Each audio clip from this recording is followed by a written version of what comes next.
नमस्कार. आजचा आपला विषय आहे अफगाणिस्तानमध्ये नवीन नैतिकता कायदा लागू केलेला आहे. या कायद्याच्या संदर्भाने अफगाण स्त्रिया झुगारणार का हा तालिबानचा निर्बंध. अफगाण स्त्रिया झुगारणार का हा तालिबानचा निर्बंध या संदर्भाने चर्चा ही करावी असं मला वाटलं. अफगाणिस्तानमध्ये जी काही परिस्थिती आहे, तालिबान पुरस्कृत त्या ठिकाणी सरकार आहे. तालिबान हे शरिया कायद्यावर आधारित राज्य कारभार करणारी एक व्यवस्था आहे. धर्माच्या आधारावर, धार्मिक कायद्याच्या आधारावर राज्यकारभार करणारे, परंतु अधिक अशा स्वरूपाचे धर्माच्या बाजूने झुकलेले आणि कधीकधी आपलंच अधिक प्रमाणात योग्य असं मानणारे हा तालिबानचा सगळा ग्रुप अफगाणिस्तानमध्ये सरकार स्थापन करून जवळपास 4 वर्ष त्यांची झालेली आहेत. या तालिबान सरकारने एक नवा कायदा लागला, त्याला नवा नैतिकता कायदा. आणि हा नैतिकता कायदा कशाच्या आधारावर त्यांनी लागू केला आहे, ते असे म्हणतायत की शरिया कायद्याच्या आधारावर आम्ही हा नवा नैतिकता कायदा लागू करतो आहे. जवळपास 114 पानांचा आधारित अशा स्वरूपाचा हा दस्तावेज त्यांनी पब्लिश केलेला आहे, लोकांच्या पुढे ठेवलेला आहे. त्या कायद्यात काही गोष्टी ज्या आहेत त्या गोष्टी सांगितलेल्या आहेत, त्या मी थोडक्यात त्याचं विश्लेषण जे आहे ते विश्लेषण आपल्यासमोर करणार आहे. सार्वजनिक ठिकाणी संपूर्ण शरीर, महिलांनी सार्वजनिक जे काही ठिकाण आहे त्या सार्वजनिक ठिकाणी वावरत असताना संपूर्ण शरीर झाकलेलं राहील अशा स्वरूपाचे कपडे त्यांनी परिधान केलेले पाहिजे. एका अर्थाने हा जो का कायदा आहे तो कायदा जी काही एकूण सगळा विकास होत चाललेला आहे, विकासाच्या ज्या प्रवाहामध्ये सगळीकडे सुटेबल अशा स्वरूपाची, आपल्याला योग्य त्या स्वरूपाची कपडे परिधान करण्याची मुभा सर्वच देशातील राज्यकर्त्यांनी दिलेली आहे. सर्व देशामधला कायदा जो आहे की तुम्हाला योग्य जे वाटेल त्या स्वरूपाचे कायदे, कपडे तुम्ही परिधान केले पाहिजेत.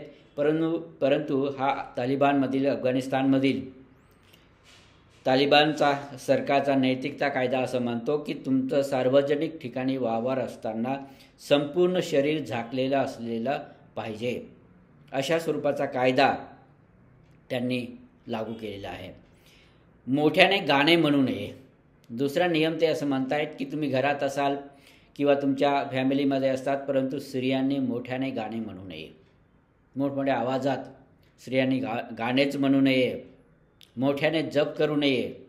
म्हणजे हा किती भयंकर अशा स्वरूपाचा कायदा हे तालिबानी तिथल्या स्त्रियांवर लागू करता आहेत असं यातनं दिसतं आहे. की तुम्ही सार्वजनिक ठिकाणी वावरत असताना संपूर्ण शरीर झाकलेलं असलं पाहिजे. म्हणजे याचा अर्थ स्त्रियांनी सार्वजनिक ठिकाणी जाऊच नये असं त्याचा अर्थ होतो एका अर्थाने, की संपूर्ण शरीर झाकलेलं राहिलं पाहिजे अशा स्वरूपाचा कायदा हा आजच्या 21व्या शतकामध्ये असं म्हणणं चुकीचं आहे.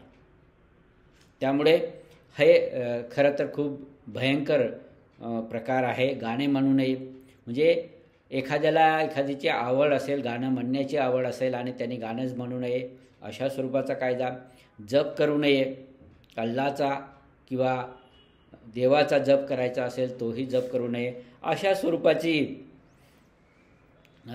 ते कायदे जे आहे ते कायदे तिथल्या स्त्रियांवर लागू करतायत. त्याच्याही पलीकडे जाऊन म्हणजे एखाद्याला वाचन करता येत असेल तर त्याने मोठ्याने वाचन करू नये.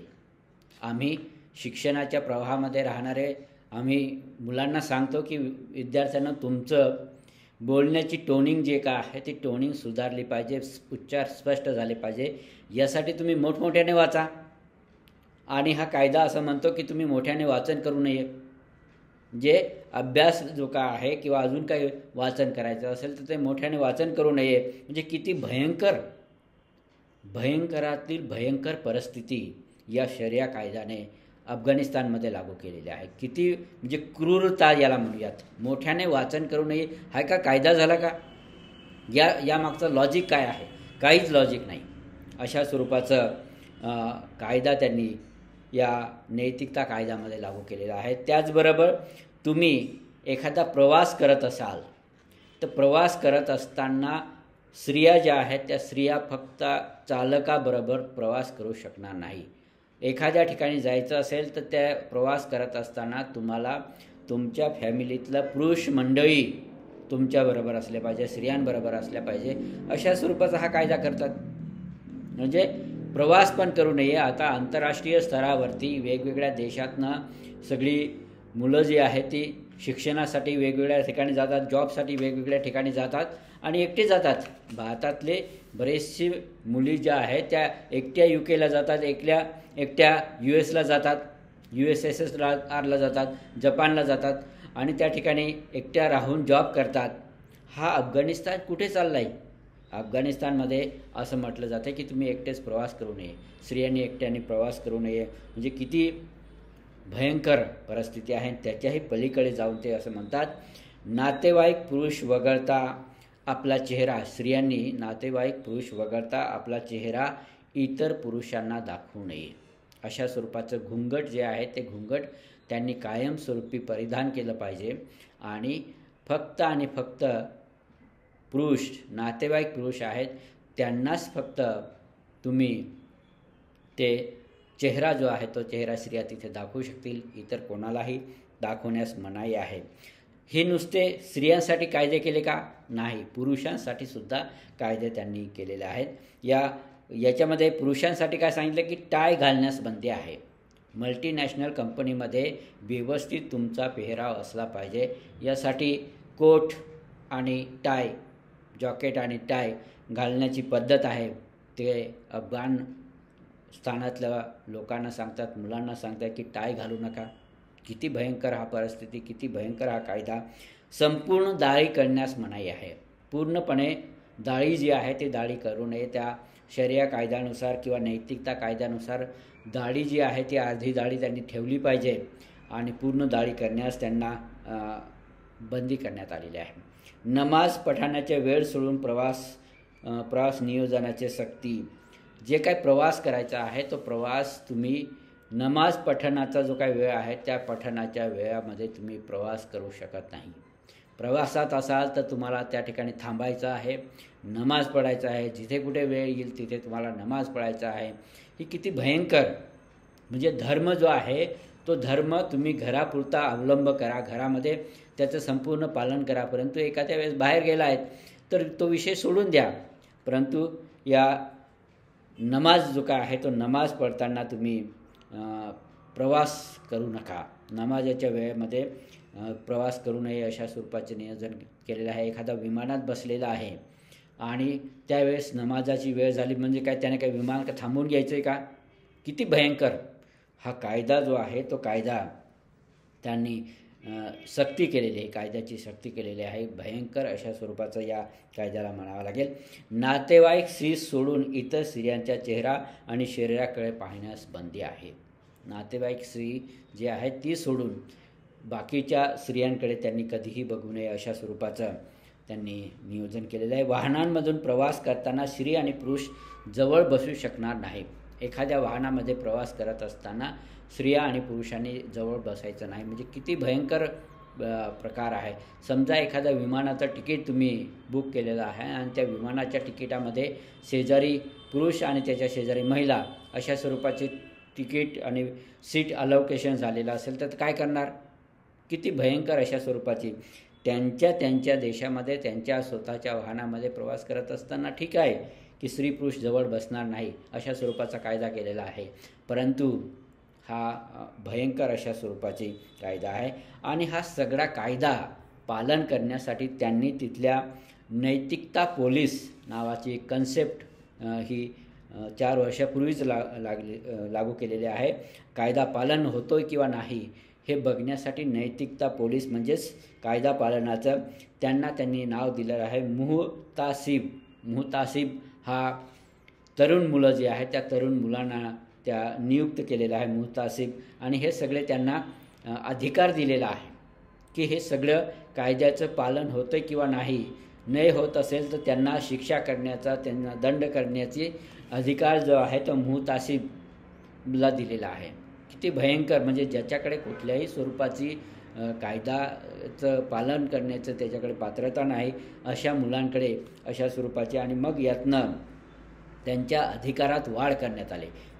मुहतासिबच्या अधिकारामध्ये वाढ करण्यात आली. पूर्वी जे काय अधिकार दिलेले होते त्याच्यापेक्षा अधिक अधिकार त्यांना दिलेले आहे. दंड आणि 3 दिवसाची तुरुंगवास अशी शिक्षा जी आहे, शिक्षा वरील स्वरूपाचे कायदे जे आहेत ते मोडले तर त्याचा ते वापर करू शकतात. मुहतासिब त्याचा वापर करू शकतात. नैतिकता कायदा हा अधिक क्रूर स्वरूपाचा आहे.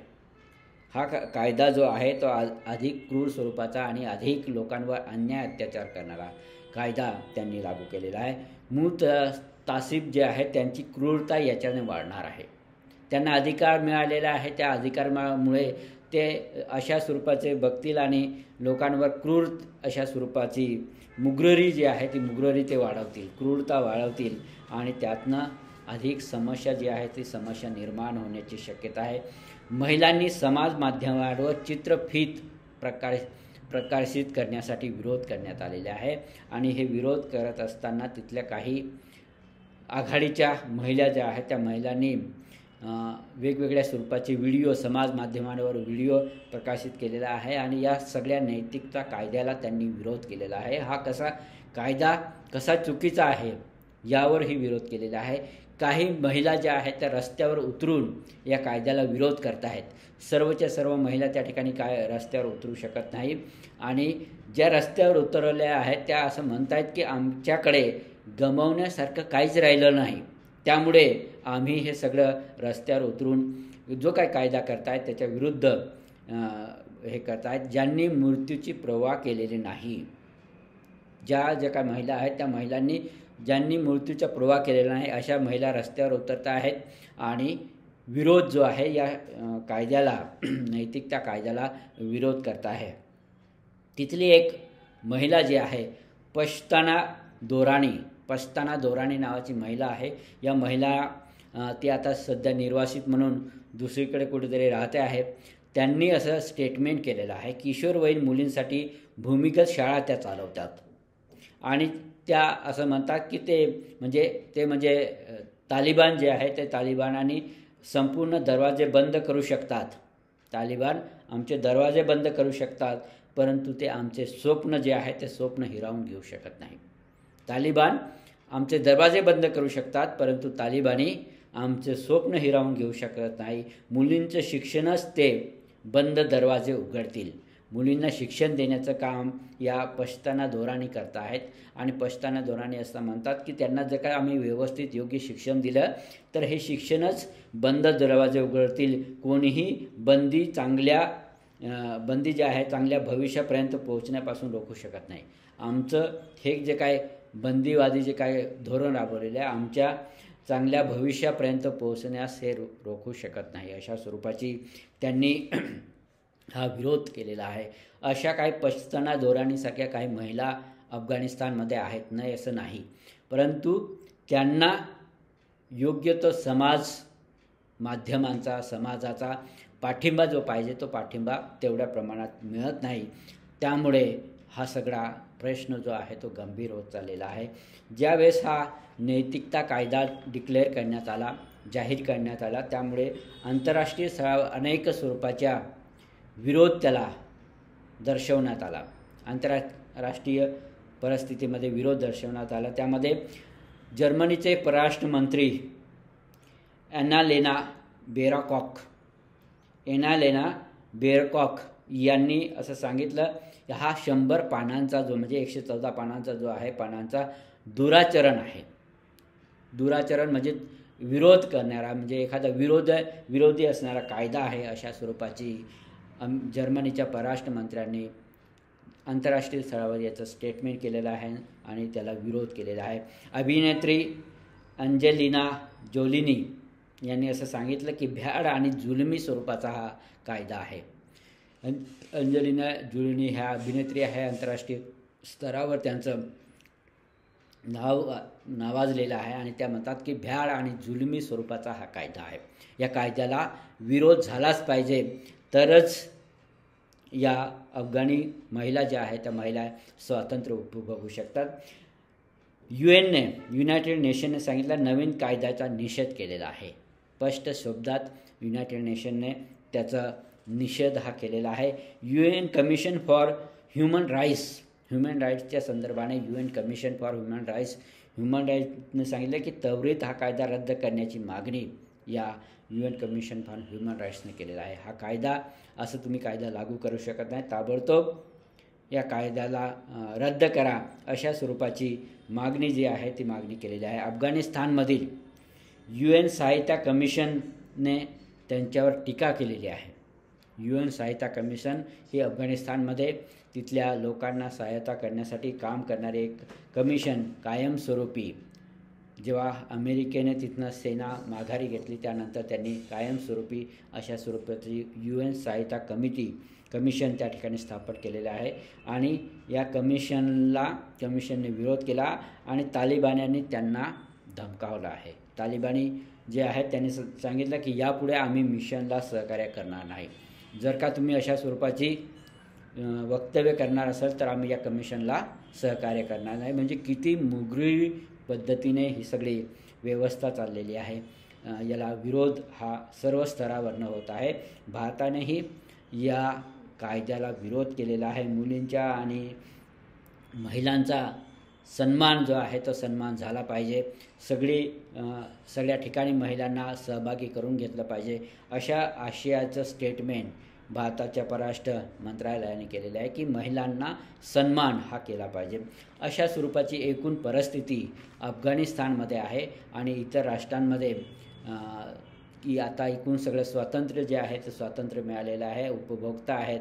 शिक्षणासाठी वेगवेगळ्या देशामध्ये जाऊन मुली शिक्षण घेत आहेत. आणि अफगाणिस्तान कुठे चाललेलं आहे, कशा स्वरूपाची ही सगळी परिस्थिती जी आहे ती परिस्थिती निर्माण करत आहे. तर अशी ही सगळी एकूण परिस्थिती आहे. त्या परिस्थितीला जागतिक स्तरावरनं विरोध हा झाला पाहिजे असं मला वाटतं. थांबूया. नमस्कार.